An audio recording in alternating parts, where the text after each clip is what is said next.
الحمد لله.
الحمد لله نحمده ونستعينه ونستغفره ونؤمن به ونتوكل عليه ونعوذ بالله من شرور أنفسنا ومن سيئات أعمالنا من يهده الله فلا مضل له ومن يضلله فلا هادي له ونشهد أن لا إله إلا الله وحده لا شريك له ونشهد أن سيدنا ونبينا ومولانا محمدا عبده ورسوله. أما بعد، عن عقبة بن عامر رضي الله تعالى عنه قال: لقيت رسول الله صلى الله عليه وسلم قلت: يا رسول الله ما النجاة؟ قال رسول الله صلى الله عليه وسلم: أمسك عليك لسانك وليسعك بيتك وابك على خطيئتك، أو كما قال النبي صلی اللہ علیہ وسلم. بزرگان محترم اور عزیز دوستو، اللہ کے رسول صلی اللہ علیہ وسلم نے امت کو جن جن باتوں کی جن جن چیزوں کی ضرورت تھی، ان میں سے بڑی مقدار کی باتیں وہ ہیں جو رسول اللہ صلی اللہ علیہ وسلم نے از خود امت کو بتا دی، اور بعض چیزیں وہ ہیں جو صحابہ کرام رضوان اللہ تعالی عنہم اجمعین کے اندر حضور صلی اللہ علیہ وسلم کی صحبت کی وجہ سے یہ مزاج بنا تھا کہ وہ دین کی باتوں کو امت قیامت تک کی آنے والی انسانیت کی دنیا اور آخرت کی کامیابی کس میں ہے، ان باتوں کو حضور صلی اللہ علیہ وسلم سے پوچھتے تھے اور حضور صلی اللہ علیہ وسلم اس کا جواب دیتے تھے. ان میں سے ایک سوال حضرت عقبہ بن عامر رضی اللہ تعالی عنہ نے رسول اللہ صلی اللہ علیہ وسلم سے پوچھا: من نجات؟ سب سے پہلے تو اس بات سے ہمیں یہ سبق ملتا ہے کہ ہمیں علماء کے پاس، دین کے جاننے والوں کے پاس اپنی تربیت کے لیے، اپنی عملی زندگی بنانے کے لیے صحابہ کرام رضوان اللہ تعالی عنہم اجمعین جس طریقے سے حضور صلی اللہ علیہ وسلم کو پوچھتے تھے، اسی طرح ہمیں بھی چاہیے کہ ہم اپنے علماء سے، دین کے جاننے والوں سے کہ اپنی زندگی کس طریقے سے بن جائے، اپنی عملی زندگی کیسے بن جائے، اپنی تربیت کیسے ہو، ہماری اولاد سے ہم کس طریقے سے تربیت کریں۔ صحابہ پوچھتے تھے، ہم بھی اپنے علماء سے پوچھیں۔ تو حضرت عقبہ بن عامر رضی اللہ تعالی عنہ نے حضور صلی اللہ علیہ وسلم سے پوچھا، من نجات، کامیابی کس میں ہے، نجات کس میں ہے؟ یہ سوال نہیں کیا دنیا کی یا آخرت کی، صرف سوال کیا کامیابی کس میں ہے۔ اور حضور صلی اللہ علیہ وسلم نے بھی ایسی رہبری فرمائی کہ اس کے مطابق اگر ان باتوں کو اپنی عملی زندگی کے اندر لائے تو دنیا کے اندر بھی ہمیں کامیابی ملے گی اور آخرت کی لامحدود زندگی کے اندر بھی ہمیں کامیابی ملے گی۔ تو اس میں رسول اللہ صلی اللہ علیہ وسلم نے 3 باتیں ارشاد فرمائی۔ سب سے پہلی بات جو ارشاد فرمائی، املک علیک لسانک، کہ حضور صلی اللہ علیہ وسلم نے فرمایا کہ تمہاری کامیابی کہ اپنی زبان کو قابو میں رکھنے میں ہے۔ کہ آج ہم دیکھیں دنیا کے اندر جتنے بھی فسادات ہوتے ہیں، جتنے بھی جھگڑے ہوتے ہیں، اس میں سب سے بنیادی وجہ کہ زبان کا غلط استعمال ہے۔ خاندان ٹوٹ جاتے ہیں، خاندانوں کے اندر لڑائی جھگڑے ہوتے ہیں، میاں بیوی میں لڑائی جھگڑا ہوتا ہے، کہ اس کی بنیادی وجہ یہی ہوتی ہے کہ اپنی زبان کو بے قابو رکھنا۔ اسی لیے حضرت انس بن مالک رضی اللہ تعالی عنہ ایسے چھوٹے صحابی کہ وہ صحابی نابالغی کی عمر میں حضور صلی اللہ علیہ وسلم کی صحبت میں رہتے تھے، حضور صلی اللہ علیہ وسلم کی خدمت میں رہتے تھے، حضور صلی اللہ علیہ وسلم ان کی تربیت فرماتے تھے۔ کہ 10 سال کی عمر حضرت انس بن مالک رضی اللہ تعالیٰ عنہ فرماتے ہیں کہ جب حضور صلی اللہ علیہ وسلم مجھے کچھ کام سپرد کرتے تھے، میں گھر سے باہر نکلتا تھا، راستے میں بچوں کو کھیلتا ہوا دیکھتا، میں حضور صلی اللہ علیہ وسلم کا کام بھول جاتا تھا اور ان چھوٹے بچوں کے ساتھ کھیلنے میں لگ جاتا تھا۔ کہ ہم سوچے کہ اتنا چھوٹا سا بچہ کہ جو حضور صلی اللہ علیہ وسلم کام سپرد کر رہے ہیں، لیکن ان کا ابھی تک اتنی عمر بھی نہیں ہوئی ہے کہ وہ اس کام کو بھول جاتے ہیں اور اپنے بچوں کے ساتھ وہ کھیلنے میں مشغول ہو جاتے ہیں۔ تو اس سے یہ بات پتہ چلتی ہے کہ بچوں کی تربیت بچپن ہی سے کرنی چاہیے۔ کہ حضور صلی اللہ علیہ وسلم حضرت انس بن مالک رضی اللہ تعالیٰ عنہ کی تربیت یہ بچپنے سے کر رہے ہیں۔ تو حضرت انس بن مالک رضی اللہ تعالیٰ عنہ فرماتے ہیں کہ تورات سے مجھے ایک بات معلوم ہوئی ہے کہ تورات شریف میں ایک بات لکھی ہوئی ہے کہ انسان کا پورا بدن زبان سے روزانہ انسان کے پاس زبان کے پاس معافی مانگتا ہے کہ تو سیدھی رہنا، اگر تو سیدھی رہے گی تو ہم سیدھے رہ پائیں گے۔ اور حضور صلی اللہ علیہ وسلم کا بھی ارشاد ہے کہ حضور صلی اللہ علیہ وسلم فرماتے ہیں کہ انسان کے سارے اعضاء،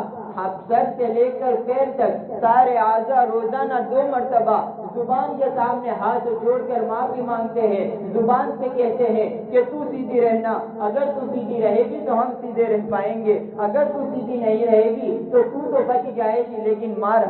ہمیں کھانی پڑے گی۔ کہ زبان گالی تو زبان بکتی ہے لیکن وہ اپنی بدتیزی کے اندر محفوظ رہتی ہے اور جسم کے دوسرے اعضاء کو مار کھانی پڑتی ہے۔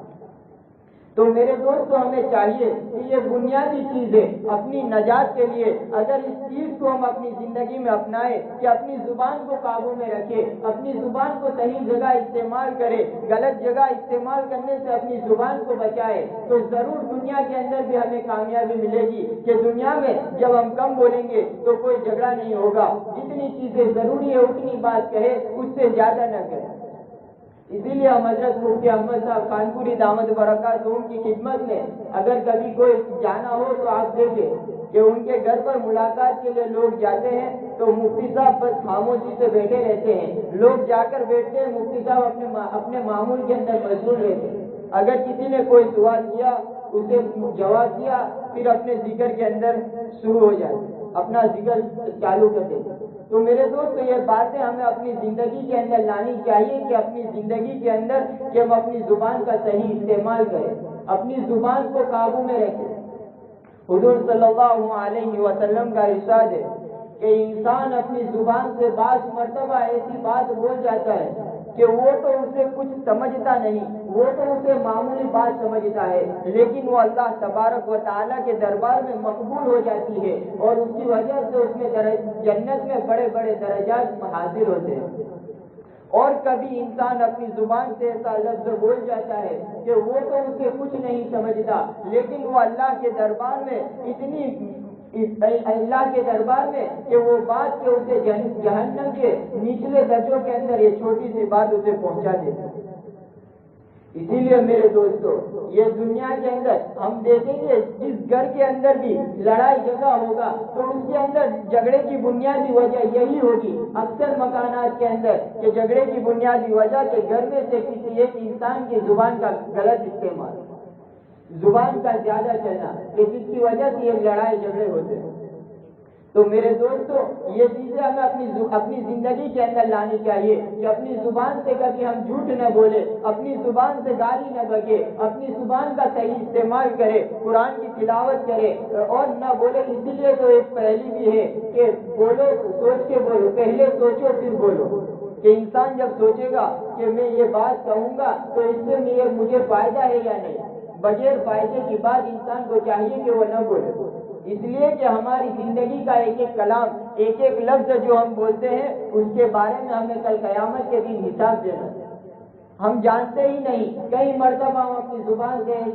ایسے الفاظ بول دیتے ہیں کہ ہم تو اسے گناہ نہیں سمجھتے، لیکن حقیقی معنی میں وہ گناہ ہوتا ہے۔ اور انسان معافی بھی گناہ سے اس وقت مانگتا ہے جب کہ اسے پتا ہو کہ میں نے کوئی گناہ کا کام کیا ہے۔ اپنی زبان سے نکلے ہوئے الفاظ کا ہمیں احساس ہی نہیں کہ یہ میں نے گناہ کا کام کیا تو انسان معافی بھی کیسے مانگے۔ اس لیے ہمیں چاہیے کہ سب سے پہلی بات حضور صلی اللہ علیہ وسلم نے نجات کے لیے بتائی، کامیابی کے لیے بتائی، دنیا اور آخرت کی کامیابی کے لیے جو بنیادی باتیں بتائی اس میں سب سے پہلی بات بتائی املک علیک لسانک، کہ اپنی زبان کو قابو میں رکھے۔ دوسری بات حضور صلی اللہ علیہ وسلم نے بتائی وَلْيَسَعْكَ بَيْتُكَ، کہ اپنے گھر کو اپنے لیے کشادہ بنا، کہ انسان اپنی ضرورت کے لیے گھر سے باہر نکلے، جیسے ضرورت ختم ہو جائے اپنے گھر کے اندر آ کر رہے۔ مثال، ایک چھوٹی سی مثال دے کہ انسان مثال کے طور پر ضرورت سے فارغ ہونے کے لیے بیت الخلاء میں جاتا ہے، ضرورت کی وجہ سے جاتا ہے، ضرورت ختم ہو گئی وہ فوراً بیت الخلاء سے واپس آ جاتا ہے، کیونکہ اس کو ضرورت ہے، ضرورت ختم ہوئی واپس آ گیا۔ اسی طریقے سے ہمیں دنیا میں رہنا ہے، اپنی ضرورت کی وجہ سے دکان پر گئے، کام دھندے پر گئے، کسی رشتے دار کی ملاقات کے لیے گئے، جیسے وہ ضرورت ختم ہو کہ ہم اپنے گھر کے اندر واپس آ جائیں، کہ اس کی وجہ سے ہم بڑے بڑے گناہوں سے اپنے آپ کو محفوظ رکھ پائیں۔ انہیں مفتی احمد صاحب خانپوری دامت برکات ہوں، اللہ انہیں صحت یاب رکھے، اللہ ان کی عمروں میں خوب برکت عطا فرمائے، کہ ان کا ایک واقعہ بچپن کا کتابوں میں لکھا ہوا ہے کہ مفتی صاحب کے والد صاحب کہ وہ عالم تو نہیں تھے لیکن ان کے گھر کا ماحول کے دینداری والا تھا۔ انہوں نے ایک قانون بنا رکھا تھا اپنے گھر کے اندر کہ عشاء کی نماز کے بعد فوراً اپنے گھر پر آنا ہے۔ ایک مفتی صاحب فرماتے ہیں کہ میں بچپنا تھا، میری ابھی بالغ بھی نہیں ہوا تھا، میں نابالغی کی حالت میں تھا کہ ایک مرتبہ عشاء کی نماز کے بعد میں اپنے چھوٹے چھوٹے دوستوں کے ساتھ باتیں کرنے میں مجھے کچھ دیر ہو گئی۔ میں جب گھر پہ گیا تو گھر کی کنڈی بند تھی، اندر سے لوگ لگا دیا تھا۔ مفتی صاحب کہتے ہیں کہ میرے بھائی بہن بھی تھے، ان کا آواز گھر کے اندر سے آ رہا تھا، میں دروازہ کھٹکھٹا رہا تھا لیکن اندر سے کوئی مجھے جواب نہیں دے رہا تھا۔ میں سمجھ گیا کہ آج پوری رات میرے گھر کا دروازہ نہیں کھلے گا۔ میں نے وہ رات پوری کے پوری اپنے گھر کے اوٹے پر گزار دی۔ اس کے بعد سے آج تک بغیر کسی شرعی ضرورت کے میں عشاء کی نماز کے بعد گھر کے باہر نہیں گیا۔ کہ یہ ساری تربیتیں کہ اپنی بچپنے سے ہمیں کرنی ہے، اسی لیے ہمیں چاہیے کہ گھر کے بڑوں کو بھی چاہیے کہ اپنا زیادہ وقت ضرورت جیسے ختم ہو اپنے گھر کے اندر گزارے۔ کہ کتنے گھروں میں جھگڑے اسی وجہ سے ہوتے ہیں کہ بیٹا جلدی گھر میں نہیں آتا، رات کو دیر تک باہر رہتا ہے۔ اسی لیے میرے دوستو، اپنی اولاد اپنی زندگی کو دیکھ کر سمجھیے۔ ہم انہیں کہیں کہ گھر سے باہر زیادہ مت رہو، زبان کا غلط استعمال نہ کرو، لیکن جب وہ ہمیں دیکھے کہ کسی پڑوسی کے ساتھ جھگڑا ہو گیا، کسی کے ساتھ جھگڑا ہو گیا، اپنی زبان کا ہم غلط استعمال کر رہے ہیں، اپنی زبان سے گالی بک رہے ہیں، تو بچوں پر کیسے اثر ہوگا؟ بچے اپنی عملی زندگی کو دیکھتے ہیں کہ میرے والدین کس طریقے سے کر رہے ہیں، اس کے مطابق وہ زندگی گزاریں۔ اس لیے اگر ہم اپنے آپ کو گھر میں رکھیں گے تو اپنی اولاد بھی گھر میں رہے گی، اپنی اولاد گھر میں رہے گی تو ان کی دینی تربیت ہم صحیح طریقے سے کر پائیں گے۔ تو اسی لیے میرے دوستوں ہمیں چاہیے کہ دوسری بات وَلْيَسَعْ بَيْتُهُ کہ اپنے آپ کو اپنے گھر کو اپنے لیے کشادہ بناوے کہ بغیر ضرورت کے گھر سے باہر نہ نکلے۔ تیسری چیز نبی کریم صلی اللہ علیہ وسلم نے فرمائی وَبْكِ عَلَىٰ خَطِيئَتِهِ کہ اپنے گناہوں پر اللہ کے سامنے رویا کرے۔ کہ انسان اپنے ہاتھوں کے گناہ، اپنے پیروں کے گناہ، اپنے آنکھوں کے گناہ، اپنے دل کے گناہ، کہ ہر اس وقت سے ہم نے جو گناہ کیے ہیں ان گناہوں کو یاد کرے اور یاد کر کر اللہ کے سامنے رویا کرے، اس لیے کہ اللہ بڑا مہربان ہے، اللہ رحم کرنے والا ہے۔ اللہ تبارک و تعالیٰ تو کہتے ہیں کہ میرا بندہ میرے سامنے صرف ہاتھ اٹھائے، میرے سامنے دل سے معافی مانگے، میں اس کے فوراً معاف کر دوں گا۔ میرے دوستو ہمیں چاہیے کہ ہم اللہ تبارک و تعالیٰ کے سامنے اپنے گناہوں کو یاد کر کر رویا کریں کہ ہم میں سے ہر انسان سے غلطی تو ہو ہی جاتی ہے، انسان ہوتا ہی وہ ہے کہ جس سے غلطی ہو، لیکن عقل مند انسان وہ ہے جو اپنے گناہوں کے بعد اللہ سے معافی مانگے، کہ یہ عقل مند انسان ہے۔ حضرت مولانا ذوالفقار صاحب دامت برکاتہ میں ایک واقعہ بیان فرماتے ہیں کہ وہ کسی لڑکیوں کے مدرسے میں بیان کرنے کے لیے گئے تو بچیوں سے پوچھا کہ بتاؤ سب سے زیادہ رحم کرنے والی، سب سے زیادہ نرم دل چیز کون سی ہے؟ کسی نے ماں کا کہا، کسی نے باپ کا کہا، کسی نے بھائی کا کہا، کسی نے شوہر کا کہا۔ ایک بچی جب بولی کہ ماں سب سے زیادہ رحم دل ہوتی ہے تو مولانا نے پوچھا کہ کس طریقے سے؟ تو کہا کہ ماں اتنی رحم دل ہوتی ہے، اتنی نرم دل ہوتی ہے کہ اگر اس کا بیٹا اس سے ناراض ہو جائے، اگر اس کے بیٹے نے اس سے گالیاں دی ہو اور گالیاں دے کر باہر چلا گیا ہو، ماں اس سے ناراض ہو، لیکن اس کے باوجود بھی بچہ جب گھر میں آئے گا اپنے کمرے کے اندر ہوگا، لیکن ماں اپنی بیٹیوں سے پوچھے گی کہ جاؤ دیکھو میرے بیٹے نے کھایا ہے یا نہیں، چاہے کتنی ہی ناراض ہو، لیکن وہ فکر کرتی ہے کہ میرا بیٹا سویا یا نہیں، میرا بیٹا کس حال میں ہے، وہ بیمار تو نہیں ہے، اس نے کھایا یا نہیں کھایا۔ کہ یہ فکروں کے اندر جو ماں اتنی نرم دل ہوتی ہے، اور ماں کے اگر گناہ کوئی غلطی ہو گئی، ماں کے پیر اڑ کر بچہ اولاد آ کے داغ دیتی ہے، ماں سے معافی مانگتی ہے تو ماں اسے فوراً معاف کر دیتی ہے۔ تو مولانا نے فرمایا کہ ہاں ماں تو رحم کرنے والی ہے، لیکن ماں سے بھی زیادہ کئی درجے زیادہ رحم کرنے والی ذات کہ وہ اللہ تبارک و تعالیٰ کی ہے، کہ اللہ تبارک و تعالیٰ کے پاس تو جانا بھی نہیں پڑتا، ماں سے اگر ماں کے پاس تو جانا پڑتا ہے، اس کے سامنے دو بول بولنے پڑتے ہیں کہ مجھے معاف فرما دے، مجھ سے غلطی ہو گئی۔ اللہ تبارک و تعالیٰ کی ذات تو ایسی ہے کہ اگر بندہ خاموش بیٹھے دل کے اندر گناہوں کو یاد کرے اور دل کے اندر ہی اللہ سے کہے کہ اللہ مجھ سے بہت گناہ ہو گئے، میں نے ساری زندگی گناہوں میں گزار دی، سچے دل سے پکی توبہ کرے تو اللہ فوراً کہتا ہے، اللہ فوراً اس کے سارے گناہ پیدا ہونے سے لے کر جب اس نے گناہ توبہ کی اس وقت تک کے سارے گناہوں کو معاف فرما دیتا ہے، کہ اللہ تبارک و تعالیٰ کہ یہ اتنی زیادہ رحم کرنے والی ذات ہے۔ تو اسی لیے میرے دوستو حضور صلی اللہ علیہ وسلم نے ہماری کامیابی کی جو تیسری چیز بات پر بیان فرمائی کہ وَبْكِ عَلَىٰ خَطِيئَتِهِ کہ اپنے گناہوں کے اوپر رویا کرے، اپنے آپ کو کیا دین میں ہم سے گناہ ہوتے ہیں تو اللہ تبارک و تعالیٰ سے معافی مانگے، اللہ تبارک و تعالیٰ کے سامنے خوب روئے، اللہ تعالیٰ کے سامنے گر گرائے اور پکا عزم و ارادہ کرے کہ آج کے بعد انشاءاللہ کبھی بھی گناہ نہیں کروں گا۔ انسان سے اگر جتنی مرتبہ گناہ ہو جائے اتنی مرتبہ اسے چاہیے کہ وہ اللہ تبارک و تعالیٰ سے معافی مانگتا رہے۔ ایک واقعہ شیخ ذوالفقار صاحب دامت برکاتہ کے بیان میں سنا، وہ فرماتے ہیں کہ حضرت موسیٰ علیہ السلام کہ ایک مرتبہ جا رہے تھے تو راستے میں دیکھا حضرت موسیٰ علیہ السلام نے اللہ تبارک و تعالیٰ سے پوچھا کہ باری تعالیٰ دنیا میں تیرا سب سے مغرور بندہ یعنی تو جس سے سب سے زیادہ ناپسند کرتا ہو وہ بندہ کون ہے؟ اللہ تبارک و تعالیٰ نے بتایا کہ فلاں بستی میں فلاں بندہ ہے جس سے میں سب سے زیادہ ناراض ہوں۔ حضرت موسیٰ علیہ السلام نے جا کے دیکھا، اس کو دیکھا کون ہے۔ کچھ دنوں کے بعد پھر حضرت موسیٰ علیہ السلام نے اللہ تبارک و تعالیٰ سے پوچھا کہ باری تعالیٰ دنیا میں تیرا سب سے محبوب بندہ کون ہے؟ جس سے آپ سب سے زیادہ محبت کرتے ہو. اللہ تبارک و تعالیٰ نے بتایا کہ فلاں بچی کے اندر فلاں بندہ ہے، اس سے میں سب سے زیادہ محبت کرتا ہوں. تو اللہ تعالیٰ حضرت موسیٰ علیہ السلام نے جا کے دیکھا کہ جو کچھ دنوں پہلے جو بندہ تھا وہی بندہ ہے، کہ اللہ تبارک و تعالیٰ کچھ دنوں پہلے اس سے سب سے زیادہ ناپسند کرتے تھے لیکن اب سب سے زیادہ محبوب ہو گیا. پھر اللہ تعالیٰ سے پوچھا کہ اے باری تعالیٰ کیا بات ہے، کچھ دنوں پہلے تو آپ اس سے سب سے زیادہ ناراض تھے لیکن کچھ ہی دنوں میں آپ کا سب سے زیادہ محبوب بندہ بن گیا. اللہ تبارک و تعالیٰ نے فرمایا کہ یہ اپنے چھوٹے سے بچے کے ساتھ رات کو جا رہا تھا. اس بچے نے پوچھا کہ ابو یہ کیا ہے آسمان میں؟ تو اس باپ نے کہا کہ یہ ستارے ہیں. کہا اس سے بھی بڑی کوئی چیز ہے؟ تو کہا ہاں بیٹا دیکھ وہ چاند نظر نہیں آ رہا، وہ ستاروں سے بڑا ہے. پھر بیٹا بچپنے میں پوچھ رہا ہے کہ ابو یہ چاند سے بھی بڑی کوئی چیز ہے؟ تو باپ کہتا ہے کہ ہاں بیٹا چاند سے بھی بڑی ایک چیز ہے، وہ یہ آسمان ہے کہ آسمان دیکھ کتنا بڑا ہے، یہ چاند سے بھی بڑا ہے.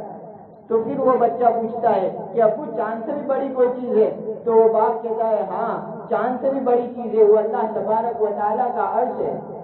تو بچہ کہتا ہے کہ اللہ ابو جان عرش سے بھی بڑی کوئی چیز ہے؟ تو باپ کہتا ہے کہ ہاں تیرے باپ کے گناہ جو ہے وہ اللہ کے عرش سے بھی بڑے ہیں. کہ مجھے اس کی یہ بات پسند آ گئی کہ وہ اپنے گناہوں کو میرے عرش سے بھی زیادہ بڑے گناہ گنا رہا ہے، حالانکہ اس کے گناہ تو زمین و آسمان کے درمیان کے برابر بھی نہیں، لیکن وہ اپنے گناہوں کو عرش سے بھی زیادہ گنا رہا ہے. مجھے اس کی یہ بات پسند آ گئی اور میں نے اس کے سارے گناہوں کو معاف فرما دیا اور میں نے اپنے محبوب بندوں میں اسے شامل کر لیا. اسی لیے میرے دوستوں ہمیں چاہیے کہ اللہ تبارک و تعالیٰ تو ہمیں معاف کرنے کے لیے تیار ہے، ہم اللہ تبارک و تعالیٰ سے معافی مانگے. جو 3 باتیں بیان فرمائی، حضرت عقبہ بن عامر رضی اللہ تعالیٰ عنہ نے پوچھا حضور صلی اللہ علیہ وسلم نجات کے لیے کامیابی کے لیے 3 بات، نجات کس میں ہے، کامیابی کس میں ہے؟ حضور صلی اللہ علیہ وسلم نے فرمایا املک علیک لسانک، اپنی زبان کو قابو میں رکھو. دوسری بات بیان فرمائی اپنے گھر کو اپنے لیے کشادہ بناؤ. اور تیسری بات جو بیان فرمائی کہ اپنے گناہوں پر اللہ تبارک و تعالیٰ کے سامنے رویا کرو.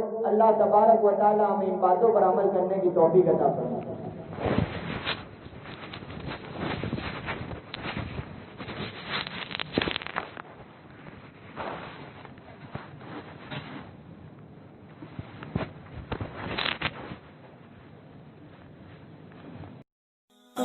السلام